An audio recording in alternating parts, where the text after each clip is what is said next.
আজি যোৱা জুলাইৰ পৰা আমি আজিলৈকে প্ৰায় ৩৫খন জনসভাত সম্বোধন কৰিলোঁ। আমাৰ কাৰ্যকৰ্তাসকলৰ লগতো কথা পাতিলোঁ।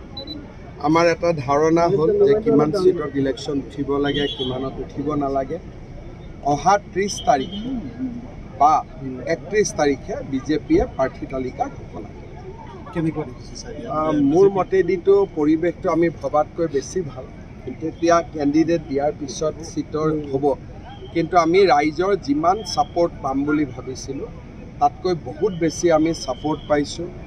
বেলেগ দলসমূহে জিলা মহকুমাত যিমান মানুহ হয়, আমাৰ একোটা পৰিষদীয় সমষ্টিত সিমান ৰাইজ আহিছে আৰু ৰাইজে আমাৰ গোটেই কথাখিনি মনোযোগেৰে শুনিছে। এটা ধাৰণা কৰিব পাৰি যে ৰাইজে এইবাৰ নিশ্চিতভাৱে বিজেপিক ভোটদান কৰিব।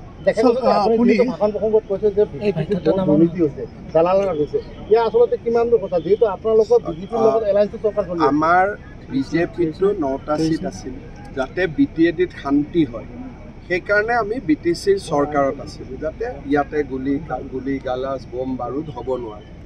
চৰকাৰটো আমি চলোৱা নাই, কিন্তু আমি চলাওঁ বা বেলেগ দলে চলায়।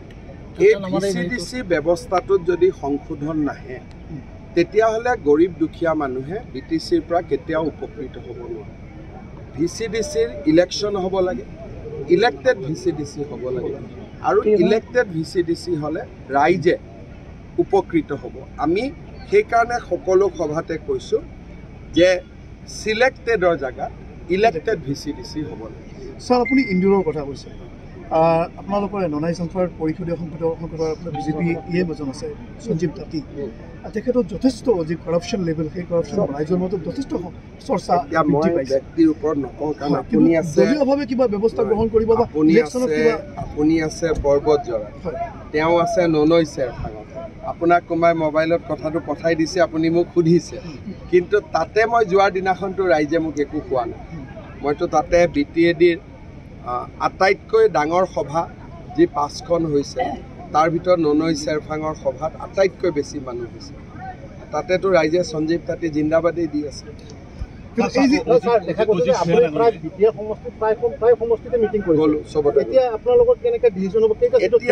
আমিতো যোৱাবাৰ 24টা চিটত ইলেকশ্যন খেলিছিলোঁ, গতিকে এইবাৰ 24ৰ ওপৰত থাকিব, 24ৰ তলত নাথাকিব। কিমানখন আসন পাব বুলি আপুনি ভাবিছে? এইবাৰতো হাৱা মতেতো চৰকাৰে বিজেপিৰ হৈ যাব, কিন্তু এতিয়া আজিৰ হাৱা এইটো হ'ল আগষ্ট। ছেপ্টেম্বৰলৈকে কেণ্ডিডেট হ'ব, ভাল কেণ্ডিডেট বেয়া কেণ্ডিডেট সেইটোও আহিব। গতিকে ইয়াৰ পিছত কেণ্ডিডেটৰ লগত যেতিয়া মিটিং কৰিম তেতিয়া গম পাম যে হয় ইমান ভোটত। আপোনালোকৰ যদি সংখ্যা কৰিছে এতিয়ালৈকে দুটাকৈ চিফ এতিয়ালৈকে BTR চাইছে। বিজেপি গঠন হ'লে BTR চিফ গোটেইখিনি সাংবাদিকসকলক এতিয়াই কিয় কৈ থৈ দিব? চাওক, এই ইলেকশ্যনত BPFও আমাৰ শত্ৰু নহয়, UPPLও শত্ৰু নহয়। গতিকে মই এনেকুৱা প্ৰশ্নৰ উত্তৰ নিদিওঁ যিটোৱে কালি আকৌ আমাৰ বিভেদ কৰিব। BTCত চিফ হোৱা নোহোৱাতকৈ আটাইতকৈ ডাঙৰ কথাটো হ'ল শান্তিটো যাতে বিঘ্নিত নহয়।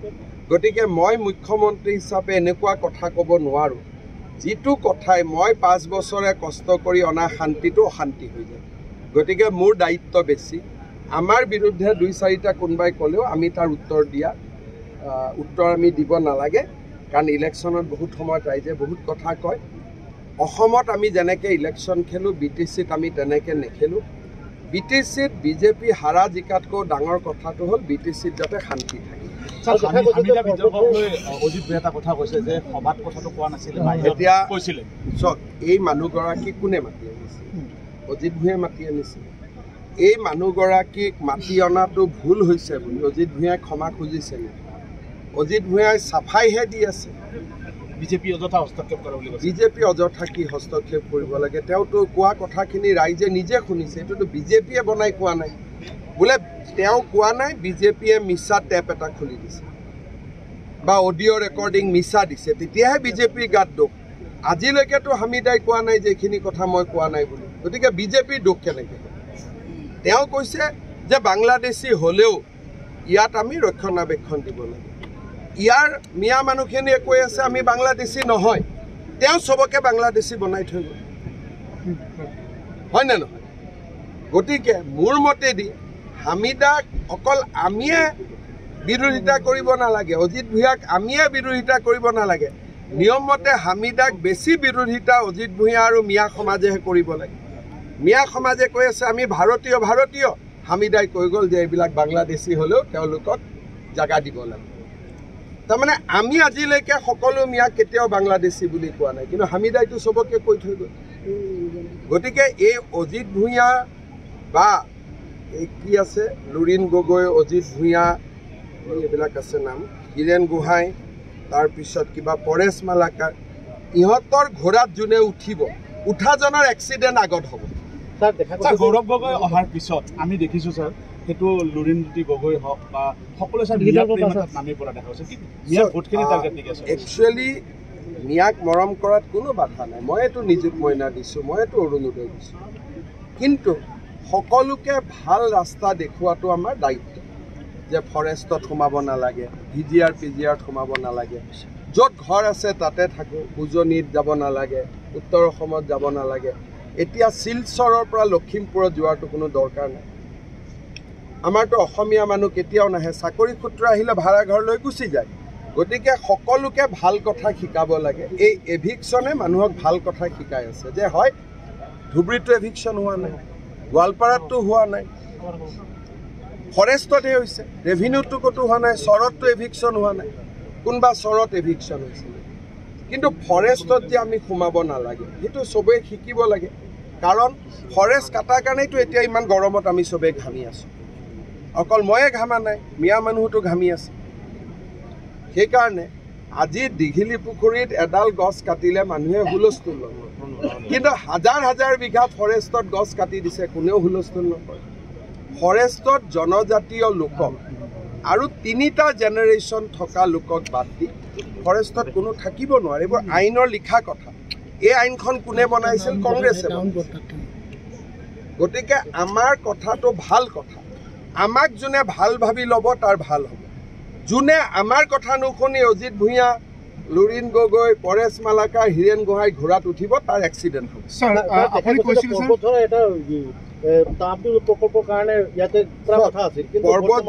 পৰ্বতজোৰাত নহ'ব, এতিয়া চাপৰত, কিন্তু লছটো পৰ্বতজোৰাৰ হ'ব। নহ'লে ইয়াত কিমান চালাকাটি ধৰণৰ কিমান উন্নতি হ'লেতো। ছাৰ, আপুনি এটা ষ্টেটমেণ্টত এটা গুৰুত্বপূৰ্ণ কথা কৈছে যে নামনি অসম আৰু মধ্য অসমত বচাব নোৱাৰিব। ইয়াত তাৎপৰ্য কি ছাৰ? এতিয়া আপুনি ছেটটো জনগাঁথনিৰ পৰিৱৰ্তন। ৭২ চনৰ ভোটাৰ লিষ্টখন লওক আৰু আজিৰখন লওক, ইমান অ আ ক খ এটা মোক সুধিব লাগে। ৭২ চনৰ বিলাচীপাৰা টাউনখন কেনেকুৱা আছিল, আজি কেনেকুৱা আছে? ধুবুৰীখন কেনেকুৱা আছিল, আজি কেনেকুৱা আছে? ইয়াৰ প্ৰতিকাৰ যিটো কৰি আছো না, লাহে লাহে শ্ল' পয়জন দি আছো, হৈ থাকিব। লাহে লাহে মেডিচিন পৰিব, পয়জন পৰিব, সাৰ পৰিব, বিষ পৰিব, ঘাঁহ পৰিব, চব লাহে লাহে লাহে লাহে ঠিক হ'ব। আৰু যিসকল স্থায়ী মানুহ সঁচাসচি ৭১ চনৰ আগত আহিছে, তেওঁলোকৰ লগতো আমাৰ কোনো শত্ৰুতা নাই। ৭১ চনৰ আগত যিসকল আহিছে তাকতো অসমীয়াই আদৰিয়ে লৈছে, গতিকে আমাক বেয়া পাবলগীয়া কি আছে? আমিতো কোৰ্টতে এফিডেভিট দিছোঁ যে ৭১ চনৰ আগত অহাখিনি ভাৰতীয়, আমিতো কাকো বেয়া ভবা নাই। কিন্তু যিবিলাক যোৱাকালিও ২৬ জন আহিছে, আমি খেদিছোঁ। গতিকে যি সদায় আহি আছে সেইখিনি মানুহকতো মিয়া মানুহে সোমাব দিব নালাগে নিয়ম মতে, যদি আইনৰ মতে চাব যায়। কাৰণ ৭১ৰ আগৰখিনিৰ লগত কাজিয়া নাই, ৭১ৰ পিছৰবিলাক কিয় আনে? ফৰেষ্টততো আমি এনেকুৱা নহয় যে অকল মিয়াক এভিকশ্যন কৰিছোঁ। কোনোবা যদি বেলেগ, এতিয়া যে আমাৰ উৰিয়াম ঘাটত এভিকশ্যন হৈছে, তাত বেলেগ জাতি উপজাতিৰো মানুহ আছিল, তেওঁলোক উঠি আহিছে। এনেকুৱা নহয় যে অকল মিয়া মানুহক এভিকশ্যন হৈছে, কিন্তু প্ৰতিবাদটো মিয়া মানুহখিনিয়ে কৰে। তেওঁলোকে আইন মানিব নোখোজে। আইন নামানিলেতো নহ'ব। ভাৰত এখন আইনৰ ওপৰত স্থিত ৰাজ্য। কিমান বিঘা মাটি? এজনে ৩০০ বিঘা। আৰে মোৰে নাই ৩০০ বিঘা, এজনে ২০০ বিঘা, মোৰে নাই। ৩০০-২০০ বিঘা মাটি কোনোবাই যদি লৈ থাকে, মানুহৰ খং নুঠিব নেকি? আপোনালোকৰ আছে কাৰোবাৰ ৩০০ বিঘা ২০০ বিঘা? ৩০০-২০০ বিঘা মাটি এজন মানুহে লৈ আছে, খং উঠিবনে নাই? আৰু বোলে ১.৫ কঠা লৈছে গৰীব দুখীয়া, তেতিয়াতো আমি কেতিয়াও কাজিয়া নকৰোঁ। 1.5 কঠা 3 কঠা এইটো 200 বিঘা 150 বিঘা মইতো উৰিয়াম ঘাটত দেখি মোৰ মাথাই গৰম হৈছে যে মই ইয়াতে মই ফাৰ্ম হাউচ এখন বনাই থাকিব লাগে CMTM হৈ লাভ নাই স্যাৰ সন্মুখত দুৰ্গা পূজা আছে ক'বাত এতিয়া এনেকুৱা ক'বাত আমি যদি ক'বাত 1 কঠা মাটি লওঁ কংগ্ৰেছে হুলস্থুল লগাই দিয়ে আৰে আমাৰ মাটিৰ ভেলুৱে নাই 100-200 বিঘা মাটি লৈ 300 বিঘা মাটি লৈ বহি আছে গতিকে ভাল কথাখিনি ক'লে বেয়া পাব নালাগে ন স্যাৰ দুৰ্গা পূজা আপুনি ধুবুৰীত যি সময়ত উত্তপ্ত আছিলে সেই সময়তে গৈছিলে আৰু কিছুদিন আগতে জামায়াতে ইছলামী এতিয়া মোৰ মতেদি ধুবুৰীত কোনো উৎপাত নাই ধুবুৰীত একো গণ্ডগোল নহয় দুৰ্গা পূজাৰ সময়তো শ্বুট এণ্ড চাইট অৰ্ডাৰ আমি অৰ্ডাৰ উইথড্ৰ কৰা নাই চলি আছে গতিকে ধুবুৰীত গণ্ডগোল কৰিলে বিপদ আছে স্যাৰ এনআৰসিক লৈ ইতিমধ্যে সুপ্ৰিম কোৰ্টে পিটিশ্যন গ্ৰহণ কৰিছে এই ক্ষেত্ৰত এনআৰচিখন অলপমানতো গণ্ডগোল কৰি হ'লেই চবে পুৰণা বাপেক পুতেকৰ মিলন হৈ গ'ল গিৰিয়েক ঘৈণীয়েকৰ মিলন হৈ গ'ল ভায়েক বায়েকৰ মিলন হৈ গ'ল গতিকে গোটেই এনআৰচিখনটো টুপি ছিষ্টেমত বনিলে এটা প্ৰতীক হাজেলাই ৰাইজক টুপি দিলে আৰু চবেই মিলি ৰাইজখনক টুপি কৰি দিলে গতিকে এই এনআৰচিখনৰ ব্যৱস্থাটো মই কাৰেক্ট কৰিম অলপ পৰিৱেশ আহিব দিয়ক ঠিক হৈ যাব এনআৰচিও ঠিক হ'ব